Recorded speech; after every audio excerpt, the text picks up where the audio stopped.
Welcome back, my dear friends. We are in the discussion of instruction set of 8085 microprocessor. As we all very much aware that there are totally 246 instructions in the 8085 microprocessor, and out of which 74 are basic instructions. And this 74 basic instructions can be further divided into 5 different categories, as given in the slide. Those 5 categories are data transfer instructions, arithmetic instructions, logical instructions, branching instructions, and machine control instructions. இந்த 5 கேட்டகரியில நம்ம 4 கேட்டகரியை நம்ம discuss பண்ணிட்டோம் போன செக்மெண்ட்ஸ்ல. அதுல இன்னும் பாக்கி இருக்கிற ஒரு விஷயம் பிரான்ச்சிங் இன்ஸ்ட்ரக்ஷன்ஸ். ஃபைன். இந்த பிரான்ச்சிங் இன்ஸ்ட்ரக்ஷன் வந்து என்ன பண்ணும் அப்படின்னா, it is going to alter the memory location. That is what is really understood so far, and with the previous idea we have got.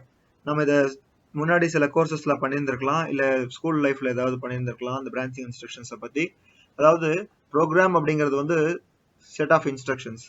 அந்த இன்ஸ்ட்ரக்ஷன்ஸ் எல்லாம் ஒரு சீக்வென்ஷியல் ஆர்டர்ல memory லொகேஷன்ஸ்ல store பண்ணி வச்சிருப்பாங்க. ஸோ ஒரு மெமரி லொகேஷன்ல ஒரு இன்ஸ்ட்ரக்ஷன், அது முடிஞ்ச பின்னாடி அடுத்த மெமரி லொகேஷன், அட்ஜசன்ட் மெமரி லொகேஷன்ல இருக்க அடுத்த இன்ஸ்ட்ரக்ஷன், இப்படியே இந்த இன்ஸ்ட்ரக்ஷன்ஸ் எல்லாம் எக்ஸிக்யூட் ஆகும். இது என்ன பண்ண போகுது இப்போ பிரான்ச்சிங் இன்ஸ்ட்ரக்ஷன்ஸ், அந்த சீக்வன்ஸ் ஆஃப் மெமரி லொகேஷனை டிஸ்டர்ப் பண்ணி அந்த சீக்வன்ஸை இருந்து இன்னொரு சீக்வன்ஸுக்கு இன்னொரு மெமரி லொகேஷனுக்கு ஆல்டர் பண்ண போகுது. That is what the name actually gives all of us the reason. So நம்ம அதுதான் நம்ம தெரிஞ்சு வச்சது தான் இங்க 8085லையும் மீன் பண்றாங்களா அப்படிங்கிறத அடுத்தடுத்த இன்னும் கொஞ்ச நேரத்தில் நம்ம டிஸ்கஸ் பண்ண போறோம். Fine. So it says it transfers the program control from one memory location to another memory location. So far what we have understood is same, I believe. So the sequence of instruction which are placed in the sequence of memory locations are going to be altered to a different memory location. That is what we understood. Fine. So this branching instructions, as in the previous cases, are going to be divided into 5 subcategories. 5 subcategories. They are jump, call, return, restart, alter. Jump, call, return, restart, alter. இந்த மாதிரி 5 sub கேட்டகரியில நம்ம பிரிக்கிறோம். நம்ம இதே approach தான் மற்ற விஷயத்துங்களுக்கும் follow பண்ணோம், மற்ற கேட்டகரிஸ்க்கும் ஃபாலோ பண்ணோம், டேட்டா டிரான்ஸ்ஃபருக்கும் அப்படி தான் ஃபாலோ பண்ணோம், அரித்மெட்டிக், லாஜிக்கல், அப்புறம் மெஷின் கண்ட்ரோல் எல்லாத்துக்குமே அப்படி தான் ஃபாலோ பண்ணோம். பட் இது எந்த ப்ரிஸ்கிரைப் டெக்ஸ்ட் புக்லையுமே இந்த மாதிரி தனித்தனியாக பிரிச்சுலாம் டிஸ்கஸ் பண்ணலை. இது நானே வந்து புரிஞ்சுக்கணும், புரிய வைக்கணும் அப்படிங்கிற இன்ட்ரெஸ்ட்ல நானா அப்படி பிரிச்சுக்கிட்ட சப்டிவிஷன் தான். If you want, you can take it. Otherwise, you can have your own approach. I don't mind if you are having your own approach in understanding the various subcategories of 74 basic instructions. So the branching instructions now, coming back to these branching instructions, there are 5 subcategories: jump, call, return, restart, alter. இந்த name நான் நிறைய வாட்டி கேள்விப்பட்ட term தான். Anyway நம்ம நினைச்சிருக்கிறதும் இங்க இருக்கிறதும் ஒன்னா இருக்கா இல்லையாங்கிறத நமக்கு வரப்போற ஸ்லைட்ஸ் எல்லாம் புரிய வைக்கும். ஒன்னொன்னா பார்க்கலாமா? Yes. Jump, call, return, restart, alter. We'll see. First, jump. JMP stands for the short form of jump. நமக்கு CMP, compare, ADD, add, இந்த மாதிரி நிறைய ஷார்ட் ஃபார்ம்ஸ்லாம் நம்ம பார்த்தோம். அதுல நம்ம இன்னைக்கு தெரிஞ்சுக்கிற ஷார்ட் ஃபார்ம் வந்து JMP வந்து ஜம்ப். ஓகே. இந்த ஜம்ப் இன்ஸ்ட்ரக்ஷன் வந்து 2 விதமா இருக்கு. ஒன்னு ஜம்ப் அட்ரஸ் 16, இன்னொன்னு J கண்டிஷன் அட்ரஸ் 16. இந்த மாதிரி 2 விதமா இந்த ஜம்ப் இன்ஸ்ட்ரக்ஷனை பிரிக்கலாம். Jump JMP address 16, jump condition upon condition address 16. So இந்த மாதிரி 2 கேட்டகரி. பேர்லயே எக்ஸ்பிளிசிட்டா தெரியுது நம்ம என்ன பண்ண போறோம் அப்படின்ட்டு. ஒன்னொன்னா பார்ப்போம். ஓகே. ஸோ ஜம்ப் அட்ரஸ் 16 எடுத்துருக்கோம் நம்ம இப்போ ஃபர்ஸ்ட் கேட்டகரி. ஃபர்ஸ்ட் இதுல அது வந்து it is an unconditional jump instruction. So பின்னாடி இருக்கிற கிளாசிபிகேஷன்ல கண்டிஷன் இருக்குன்னு சொன்னா மேல இருக்கிறது அன்கண்டிஷனா தான் இருக்கணும். அது என்ன கண்டிஷன்? சரி, அந்த கண்டிஷன் பின்னாடி தான் வரும். இப்போ அன்கண்டிஷன், எந்த விதமான கண்டிஷனுமே இல்லாம இந்த ப்ரோக்ராம் இன்ஸ்ட்ரக்ஷன் வந்துருச்சுன்னு சொன்னா அந்த இன்ஸ்ட்ரக்ஷன்ல இருக்க அட்ரஸ்க்கு ப்ரோக்ராம் கண்ட்ரோல் மாறிடும். So the 16-bit address is moved to the program counter. So address ADDR 16 na 16-bit address. Memory லொகேஷன்லாம் 16 பிட் அட்ரஸ் பஸ் தான் ஸ்பெசிஃபை பண்றோம். 16 பிட் அட்ரஸ் ஸ்பெசிஃபை பண்ணது மெமரியை. there are nearly 65,000 memory locations available in 8085 microprocessor. So ஒரு memory லொகேஷன்ல ஆரம்பிச்சு sequence of இன்ஸ்ட்ரக்ஷன்ஸை store பண்ணி processor வந்து அதை எக்ஸிக்யூட் பண்ணிட்டு இருக்கும். இப்போ ஜேஎம்பி அட்ரஸ் 16 நீங்க கொடுத்துட்டீங்கன்னா இது சீக்வன்ஸ் ஆஃப் மெமரி லொகேஷன்ல இல்லைன்னா கூட நீங்க கொடுத்த அட்ரஸ்க்கு ப்ரோக்ராமோட கண்ட்ரோல் மாறிடும். இதுதான் ஜம்ப், அதாவது ஒரு இடத்துல இருந்து இன்னொரு இடத்துக்கு ஜம்ப் பண்றது. ஸோ ப்ரோக்ராம் கண்ட்ரோல் மாறிடுச்சா? So 16-bit address is moved to the program counter. Program counter இங்க என்ன பண்ணும்? Whenever an instruction is executed, the program counter will hold the address of the next instruction to be taken. Right? So அந்த program counter இந்த வாங்கி தான் processor வந்து இன்ஸ்ட்ரக்ஷனை execute பண்ணும். இப்போ என்ன பண்ண போகுது? இப்போ JMP அட்ரஸ் 16ங்கிறது அந்த ப்ரோக்ராம் கவுண்டர்ல போய் இந்த அட்ரஸ் 16 கொண்டு போய் வச்சிரும். அப்போ ப்ரோக்ராம் என்ன பண்ணும்? அது நேச்சுரலா வரும்போது ப்ரோக்ராம் கவுண்டர்ல என்ன இருக்கோ அதை எக்ஸிக்யூட் பண்ணும் இல்லையா? ஸோ அந்த வேற அட்ரஸ் வந்துருச்சுன்னு சொன்னா தானாவே ஜம்ப் ஆனதா அர்த்தம். ப்ரோக்ராமோட கண்ட்ரோல் ஜம்ப் ஆனதா அர்த்தம். ஓகே, இது அன்கண்டிஷனல். இந்த இன்ஸ்ட்ரக்ஷன் வந்த உடனே கொடுத்த அட்ரஸ்க்கு ஜம்ப் ஆயிடும். Okay, so address 16 is moved to the program counter. That is what we have understood. Okay. அவ்வளவுதான். ஜம்ப் அட்ரஸ் 16ங்கிறது unconditional. whenever it is encountered, the address 16, the 16-bit address will be moved to the program counter, and the processor, as you all know, will take the instruction from the program counter, will go to the address specified by the program counter, take up the instruction and start fetching the data and start executing the data. So program control is changed. Okay, so simple. So far so good. Fine, we'll go to the next condition now. J condition address 16. பார்க்கும்போது நமக்கு என்ன guess பண்றோம்? இல்ல நீங்க guess பண்ணி வச்சிருப்பீங்க. So J stands for jump here. JUMP jump JMP ஆகி and JMP J ஆயிடுச்சு. இதான் அப்படியே சுருங்கிட்டே போறதுன்னு நினைக்கிறேன். So இந்த J specifies jump now. So jump on condition to the address specified. அதான் மீனிங். அப்படிதானே? So it says it is a conditional jump statement. It is a conditional jump statement. என்ன condition? What is the condition here? Of course, the condition here is the status of the flag registers. Wow. So status of the flag registers are going to be checked here. So status of the flag registers are going to be checked here. And the condition satisfy ஆச்சுனா jump ஆகும்னு நினைக்கிறேன். அப்படிதானே? Fine. So if the condition is true, then the address given in the instruction is moved to the program counter. முன்னாடி அப்படி இல்ல. jump வந்தாலே அந்த address வந்து 16-bit அட்ரஸ் வந்து program counterக்கு மூவ் ஆயிடும். ஆனா இங்க J condition address 16 வந்தா கூட அந்த கண்டிஷனை டெஸ்ட் பண்ணுதான்னு பார்க்கணும். அந்த கண்டிஷன் சாட்டிஸ்ஃபை ஆயிடுச்சுன்னா then the instruction is moved to the program counter. Okay, என்னென்ன flag எல்லாம் செக் பண்ண போறோம்? flag registerல 8 பிட் flag register sophisticated-ஆ கொடுத்திருக்காங்க. 8085க்கு எக்ஸ்க்ளூசிவா இருக்கும். அதுல 5 bit is assigned for 5 different flags, and out of which we are going to take 4 flag order status to decide whether the branching instruction is going to be operated or not. The status of carry flag, zero flag, parity flag, sign flag. இந்த 4 ஸ்டேட்டஸையும் check பண்ணிட்டு அந்த condition satisfy ஆயிடுச்சுன்னா J condition address 16 will alter the control of the program to the new memory location. Okay, fine. So அந்த condition என்ன? இப்போ மேல கொடுத்திருக்கிறது வந்து ஜெனரல் இன்ஸ்ட்ரக்ஷன் இல்லையா? J condition address 16, otherwise basic instruction. So இது எப்படி கண்டிஷன் செக் பண்ண போகுதுங்கிறத பார்ப்போம். The instructions are, this is the instructions. JZ address 16. அந்த கண்டிஷன் பாருங்க. JNZ address 16, JC address 16, JNC address 16, JM address 16, JP address 16, JPE and JPO address 16. Wow. Now என்ன சொல்ல வருதுன்னா, 0ன்னு சொன்னா அது zero flag, செட் ஆச்சுன்னா zero flag, NZ னா no zero, C னா carry, NC னா no carry, M னா minus, P னா M னா minus, P னா positive. அப்புறம் JPE அப்படின்னா parity even, JPE அப்படின்னா parity even, JPO அப்படின்னா parity odd.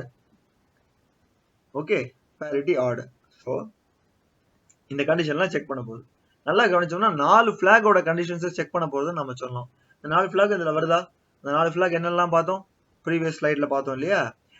Sign flag first, அதான் JM and JP. J minus and J positive. சரியா, அதான் சைன் ஃபிளாக். அப்புறம் பாசிட்டிவா இருந்தா சைன் ஃபிளாக் செட் ஆகும், மைனஸா இருந்தா சைன் ஃபிளாக் ரீசெட் ஆயிடும். ஸோ சைன் ஃபிளாக்ல 1 இருந்தா ஜேபி, சைன் ஃபிளாக்ல 0 இருந்தா ஜேஎம். அது சாட்டிஸ்ஃபை ஆச்சுன்னா அந்த மெமரி லொகேஷன் போற கண்டிஷன் வந்து இந்த அட்ரஸ்ல இருந்து ஆரம்பிக்கும். மெமரி லொகேஷன் இந்த அட்ரஸ்ல இருந்து ஆரம்பிக்கும், இன்ஸ்ட்ரக்ஷன்ல இருக்க அட்ரஸ்ல இருந்து ஆரம்பிக்கும். ஃபைன், அது சைன் ஃபிளாக். அப்புறம் கேரி ஃபிளாக், நான் அந்த இடத்துல எழுதியிருக்க ஆர்டர்ல சொல்லல, வெரி சாரி. அப்புறம் கேரி ஃபிளாக். கேரி ஃபிளாக்ங்கிறது வந்து கேரி ஃபிளாக் செட் ஆயிருந்தா C1, கேரி ஃபிளாக் செட் ஆகலைன்னா 0னா நோ கேரி. ஸோ ஜேசி ஜேஎன்சி. சரி, அப்புறம் ஜேஇசட் ஜேஎன்இசட் 0 ஃபிளாக். செட் ஆயிருந்தா Z1, செட் ஆகலைன்னா Z0. ஸோ அதுக்கேற்ற மாதிரி கண்டிஷன் மாறும். அப்புறம் JPE JPO, parity even parity not, இது பேரிட்டி ஃபிளாக். நம்பர் ஆஃப் ஒன்ஸை கவுண்ட் பண்ணி பார்த்து அது ஈவனா இருந்ததுன்னா ஜே பேரிட்டி ஈவன், ஆடா இருந்ததுன்னா பேரிட்டி ஆட். ஸோ இந்த கண்டிஷன் சாட்டிஸ்ஃபை ஆயிடுச்சுன்னா கொடுத்துருக்க அட்ரஸ் 16 பிட் அட்ரஸ்க்கு ப்ரோக்ராம் கண்ட்ரோல் மாறிடும். That's it. ஸோ நாலு ஃபிளாக் வந்துருச்சுல, 0 flag, carry flag, sign flag and parity flag. இந்த 4 கண்டிஷனையும் செக் பண்ணும்.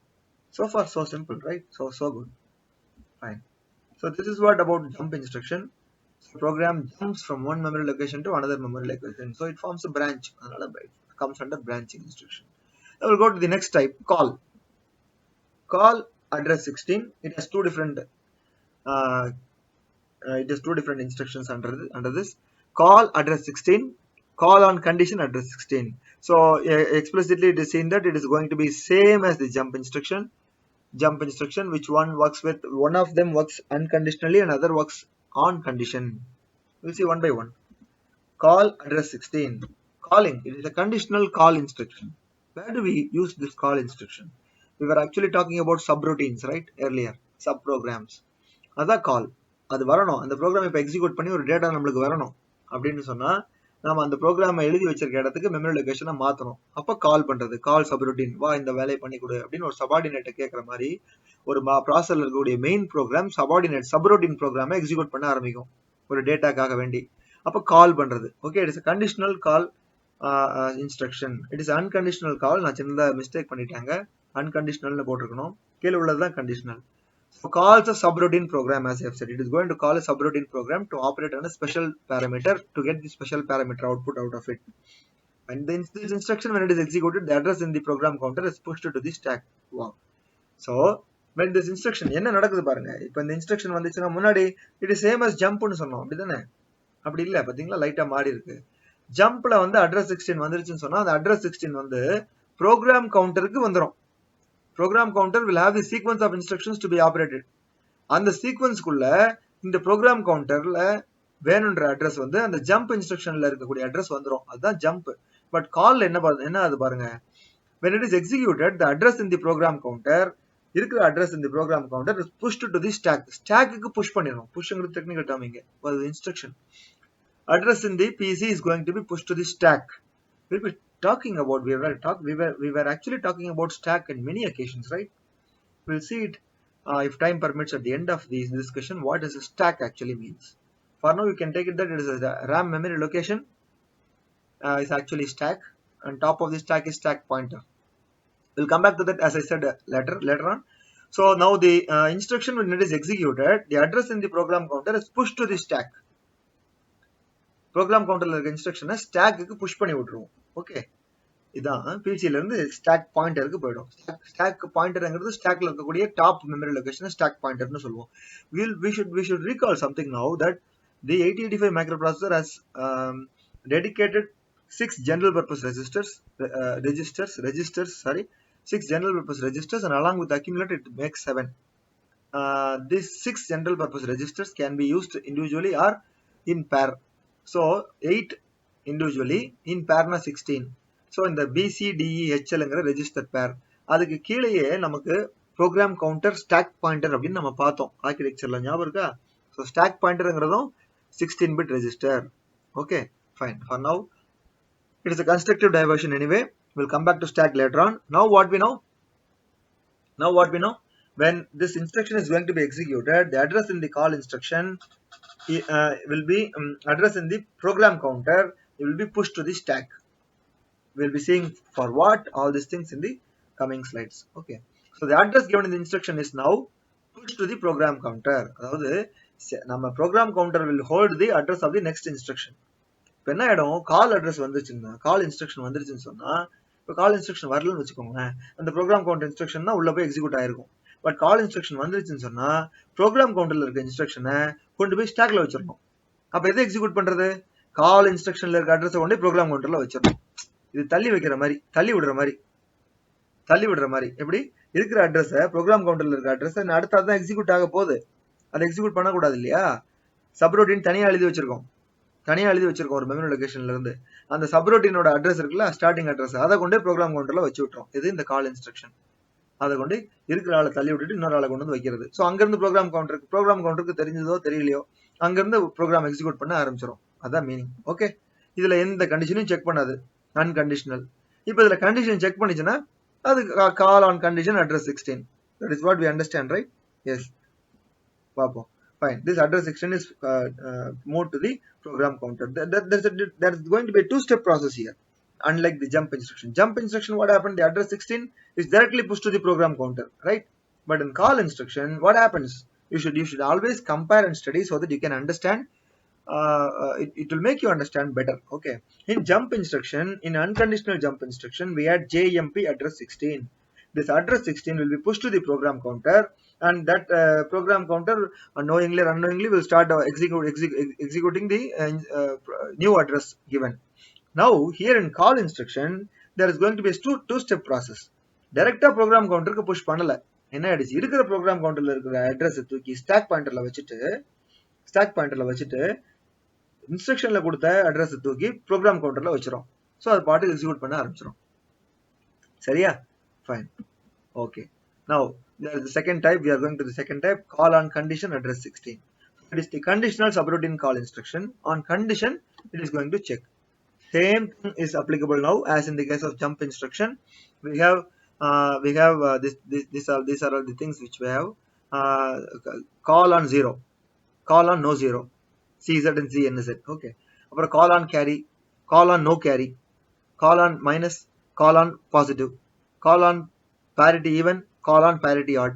ஸோ இந்த கண்டிஷன் இருந்துச்சுன்னா கால் பண்ண அட்ரஸ் 16 ப்ரோக்ராம் கவுண்டர்ல கொண்டு வந்து வைங்க. ஸ்டாக் பாயிண்டர்ல இருக்கிற அட்ரஸை தள்ளி விட்டுட்டு உங்களோட புது அட்ரஸை கொண்டு வந்து வைங்க. இந்த கண்டிஷன்லாம் செக் பண்ணிச்சுன்னா இங்கே இந்த 4 ஃபிளாக் தான் செக் பண்ண போறோம். ஒரே ஒரு ஆக்சிலரி கேரி ஃபிளாக் மட்டும் ஒன்றும் பண்ணல. ஃபைன். இந்த 4 ஃபிளாக் என்ன flag? 0 flag, carry flag, parity flag, sign flag. இந்த 4 ஃபிளாகையும் செக் பண்ணிட்டு செட் ஆயிருந்தா 0, செட் ஆகலனா நோ 0, 0 ஃபிளாக். செட் ஆயிருந்தா சைன் ஃபிளாக் பாசிட்டிவ், செட் ஆகலனா மைனஸ் சைன் ஃபிளாக். செட் ஆயிருந்தா கேரி 1, செட் ஆகலனா no carry 0, carry flag. Set ஆயிருந்தா parity ஈவன், செட் ஆகலனா parity ஆட். ஸோ அதுக்கு போயிடும். ஸோ இப்போ நம்ம ஜம்ப் பார்த்துருக்கோம், கால் பார்த்துருக்கோம். அதில் ரெண்டுத்துலையும் கண்டிஷனல் அன்கண்டிஷனல்னு பார்த்துருக்கோம். ப்ரோக்ராம் கண்ட்ரோல் ஒரு இடத்துல இருந்து இன்னொரு இடத்துக்கு மூவ் பண்ணுறதுக்கு பேர் தான் பிரான்ச்சிங் இன்ஸ்ட்ரக்ஷன். அது ஜம்ப்னா கொடுத்த ப்ரோக்ராம் டைரக்டா ப்ரோக்ராம் கவுண்டர்ல தள்ளி விட்டு அங்க போய் நின்றுடும்.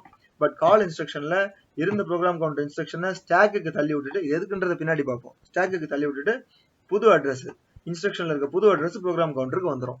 So far so good. We'll continue to the third type. What is that? Return instruction, RET. பாருங்க, ரெண்டுத்தையும் ஒன்னா வச்சு பார்க்கணும். Call and return. கூப்பிட்டு சப்ரோட்டீன்ல ஒரு எக்ஸிகியூஷனை பண்ண வச்சிருச்சு ப்ரோக்ராம். அந்த கடைசி சப்ரோட்டீன்ல என்ன கடைசியா என்னவா இருக்கும்? ரிட்டர்ன். மெயின் ப்ரோக்ராம் ரிட்டர்ன் வரணும்ல. போயாச்சு, போய் அந்த சப்ரோட்டீன்ல அந்த ப்ரோக்ராம் அந்த டேட்டாவை ஒர்க் அவுட் பண்ணியாச்சு.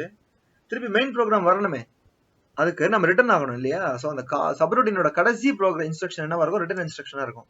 அது எந்த அட்ரஸா இருக்கும் பார்ப்போம். பாருங்க, இதுலயே ரெண்டு விதமான இன்ஸ்ட்ரக்ஷன் இருக்கு. ஒன்னு ரிட்டர்ன், இன்னொன்னு return on condition. R stands for return. Okay, RETங்கிறது short form for return, and R here stands for return again. ஒன்னொன்னா பார்ப்போம். Return as usual, it is an unconditional return instruction. It is an unconditional, no condition will be checked. இதுல பாருங்க from the subroutine to the main program. I told you no, call instruction will call the subroutine, and subroutine will be executed, and from the subroutine to the main program வரணும் இல்லையா? அதுக்கு பேர் தான் return. ஒரு குறிப்பிட்ட டேட்டாவை மட்டும் வெளியில இடத்துல ஒர்க் அவுட் பண்ணிட்டு அங்கிருந்து திருப்பி உள்ள வரும். ஓகேவா? from the subroutine to the main program. placed at the end of the subroutine program. This is not all what I said earlier, right? Fine. When this instruction is executed, the top of the stack is popped to the PC. The top of the stack is popped to the PC. You should be knowing why it is happening like this, because நம்ம program கவுண்டருக்கு நம்ம திருப்பி main program return வரணும்னு சொன்னா main ப்ரோக்ராம்ல இருக்க program கவுண்டர்ல இருக்க இன்ஸ்ட்ரக்ஷன் நமக்கு தெரிஞ்சிருக்கணும், ரைட்டா? அதனாலதான் என்ன பண்ணோம், இந்த ரிட்டர்ன் கால் இன்ஸ்ட்ரக்ஷன் பண்ணும்போது ரெண்டு ஸ்டெப் நடந்தது, ஞாபகம் இருக்கும்னு நினைக்கிறேன். ரெண்டு ஸ்டெப் நடந்தது. எப்படின்னா, ப்ரோக்ராம் கவுண்டர்ல இருக்க டாப் இன்ஸ்ட்ரக்ஷன் எடுத்துக்கொண்டு போய் ஸ்டாக் பாயிண்டர்ல வச்சுட்டு இன்ஸ்ட்ரக்ஷன்ல இருக்க அட்ரஸை கொண்டு வந்து ப்ரோக்ராம் கவுண்டர்ல வச்சோம், எக்ஸிக்யூட் பண்ண ஆரம்பிச்சிட்டோம். கடைசி இன்ஸ்ட்ரக்ஷன் இந்த சப்ரூட்டீன்ல ரிட்டர்ன். அந்த ரிட்டர்னோட இன்ஸ்ட்ரக்ஷன் என்ன பண்ணும் தெரியுமா? அந்த ரிட்டர்ன் அந்த இன்ஸ்ட்ரக்ஷன் எக்ஸிக்யூட் பண்ணும்போது ஸ்டாக்ல வச்சிருந்தோம் பாத்தீங்களா, முதல்ல ப்ரோக்ராம் கவுண்டர்ல இந்த இன்ஸ்ட்ரக்ஷனை தள்ளி ஸ்டாக்கு வச்சோம் பாத்தீங்களா, அதுக்கு பேர் புஷ். புஷ்ங்கிறது டெக்னிக்கல் டேர்ம்னு அப்ப சொன்னேன். ஸ்டாக்குள்ள வச்சோம்னா அது புஷ், ஸ்டாக்ல இருந்து வெளியில எடுத்தோம்னா அது பாப். ஸோ ப்ரோக்ராம் கவுண்டர்ல இந்த இன்ஸ்ட்ரக்ஷனை ஸ்டாக்ல தள்ளி வச்சிருந்தோம். இப்போ கால் இன்ஸ்ட்ரக்ஷன் வரும்போது, இப்போ கால் முடிஞ்சு சப்ரூட்டின் முடிஞ்சு கடைசியில் ரிட்டர்ன் வருது தெரியுமா? அந்த ரிட்டர்ன் வந்தப்போ ஸ்டாக்ல வச்சிருந்த அந்த அட்ரஸை திருப்பி ப்ரோக்ராம் கவுண்டருக்கு பாப், ஸ்டாக்ல இருந்து வெளியில எடுத்து அதுக்கு பேர் பாப். இந்த ஸ்டாக்கை பத்தி இப்பயும் பேசுறோம் பாருங்க. நான் சொன்ன மாதிரி ஸ்டாக்கை பத்தி பின்னாடி கொஞ்சம் பெருசாவே பார்க்கலாம். ஸோ ப்ரோக்ராம் நான் திருப்பி சொல்றேன் பாருங்க. ரிட்டர்ன் இன்ஸ்ட்ரக்ஷன்ங்கிறது சப்ரூட்டின் ப்ரோக்ராம்ல கடைசி இன்ஸ்ட்ரக்ஷன். கால் பண்ணிட்டு கூடவே ரிட்டர்னை பத்தியும் பேசணும். கால் இன்ஸ்ட்ரக்ஷன்னா என்னன்னு சொன்னா, ப்ரோக்ராம் கவுண்டர்ல இருக்கக்கூடிய இன்ஸ்ட்ரக்ஷன்ஸ் தான் ப்ரோக்ராம் கவுண்டர்ல இருக்க இன்ஸ்ட்ரக்ஷன்ஸ் தான் அந்த அப்படிதான் அந்த ஃப்ளோல தான் இன்ஸ்ட்ரக்ஷன் செட், அந்த ஃப்ளோல தான் இன்ஸ்ட்ரக்ஷன் கேரி அவுட் ஆகும், எக்ஸிக்யூட் ஆகும். ப்ரோக்ராம் கவுண்டருக்கு அடுத்த இன்ஸ்ட்ரக்ஷன் கொடுக்க போகுது, ரெடியா இருக்கு. அப்ப அந்த கால் பண்ணிட்டோம். கால் பண்ணணும் என்ன ஆயிடுச்சு, அந்த ப்ரோக்ராம் கவுண்டர்ல இருக்க அடுத்த இன்ஸ்ட்ரக்ஷன் பண்ணிட்டா நம்ம கால் சப்ரூட்டின் போய் பண்ண முடியாது. அதனால இந்த கால் இன்ஸ்ட்ரக்ஷன் என்ன பண்ண தெரியுமா, இந்த ப்ரோக்ராம் கவுண்டர்ல இருக்க இன்ஸ்ட்ரக்ஷனை தூக்கி கொண்டு போய் அழகா கொண்டு போய் ஸ்டாக் பாயிண்டர்ல வச்சிரும். இன்ஸ்ட்ரக்ஷன்ல இருக்கக்கூடிய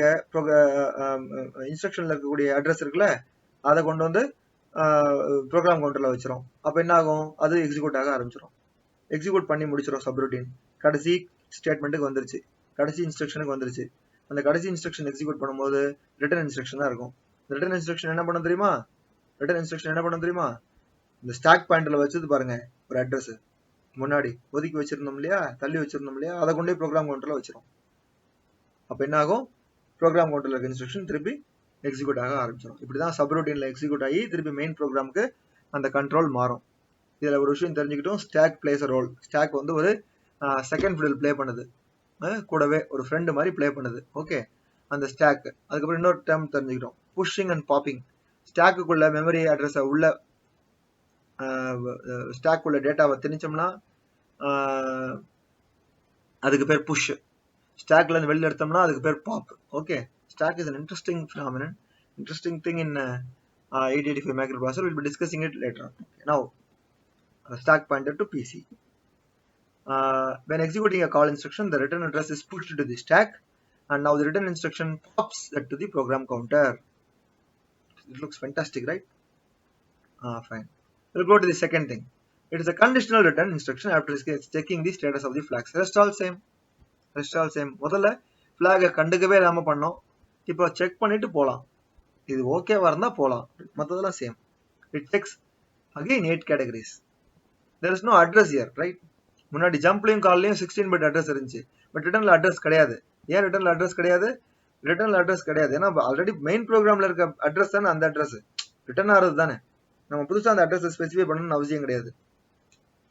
மெயின் ப்ரோக்ராம்ல எந்த 16 பிட் அட்ரஸை கொண்டு ஸ்டாக் பாயிண்டர்ல வச்சோமோ அந்த ஸ்டாக் பாயிண்டர் கொண்டு போய் திருப்பி ப்ரோக்ராம் கவுண்டர்ல அந்த அட்ரஸை கொண்டு போய் ஸ்டாக் பாயிண்டர்ல இருந்து ப்ரோக்ராம் கவுண்டர்ல வைக்கணும்.